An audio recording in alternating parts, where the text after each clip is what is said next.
Hello students, आज हम समझते हैं ऑप्शनली कन्वर्टेबल डिबेंचर्स के बारे में। ऑप्शनली कन्वर्टेबल डिबेंचर्स क्या होते हैं? ऑप्शनली कन्वर्टेबल डिबेंचर्स मींस वो डिबेंचर्स जहां पे डिबेंचर होल्डर्स के पास ऑप्शन है कि वो कंपनी से रिडम्पशन के टाइम पे कैश भी ले सकते हैं या फिर उसको बोल सकते हैं कंपनी को कि हमें इक्विटी शेयर्स दो, और कंपनी डिनाई नहीं कर सकती। कंपनी के लिए तो ऑब्लिगेशन है, जैसा डिबेंचर होल्डर बोलेंगे कंपनी को वैसा करना पड़ेगा। अब बात करते हैं कि ये इक्विटी होते हैं कि फाइनेंशियल लाइबिलिटी होते हैं कि कंपाउंड फाइनेंशियल इंस्ट्रूमेंट होते हैं। तो स्टूडेंट, इसका आंसर है कि ये कंपाउंड फाइनेंशियल इंस्ट्रूमेंट होते हैं। Optionally convertible debentures compound financial instrument क्यों होते हैं? क्योंकि सबसे पहली बात करते हैं इंटरेस्ट। कंपनी हर साल ब्याज देगी ही देगी, नॉर्मली हर डिबेंचर पे देती है, तो वो पोर्शन तो हो गया फाइनेंशियल लाइबिलिटी। सेकंड कंपोनेंट होता है कि प्रिंसिपल का।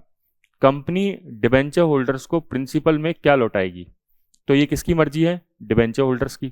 डिबेंचर होल्डर चाहें तो कैश भी ले सकते हैं, डिबेंचर होल्डर बोल सकते हैं कि हमें इक्विटी शेयर्स दो। ये डिबेंचर होल्डर्स की मर्जी है और कंपनी मना कर नहीं सकती है। तो इसलिए ये स्टैंडर्ड बोलता है, हमारा IFRS 9 बोलता है कि कंपनी थोड़ा कंजर्वेटिव सोचे और कंपनी सोचे कि हमें कैश देना पड़ेगा शुरुआत से ही। तो इसलिए इस कंपोनेंट को, प्रिंसिपल कंपोनेंट को फाइनेंशियल लाइबिलिटी माना जाता है, भले ही बाद में कंपनी को शेयर्स देने पड़े एज पर the option of debenture holders, लेकिन फिर भी ये प्रिंसिपल कंपोनेंट फाइनेंशियल लाइबिलिटी माना जाता है। तीसरा कंपोनेंट होता है ऑप्शन का प्रीमियम। स्टूडेंट्स, कोई भी चीज फ्री में नहीं आती है, ये अपन जानते हैं, क्योंकि कंपनी डिबेंचर होल्डर को एक ऑप्शन दे रही है कि तुम डिबेंचर के बदले शेयर ले सकते हो या कैश ले सकते हो, है ना। तो कंपनी ने यहाँ पे कुछ ना कुछ प्रीमियम जरूर चार्ज किया होगा जब भी डिबेंचर इशू हुए होंगे। तो वो डिबेंचर का प्रीमियम हो सकता है कि कंपनी ने इस तरीके से चार्ज किया हो कि मार्केट रेट ऑफ इंटरेस्ट से कम इंटरेस्ट देके।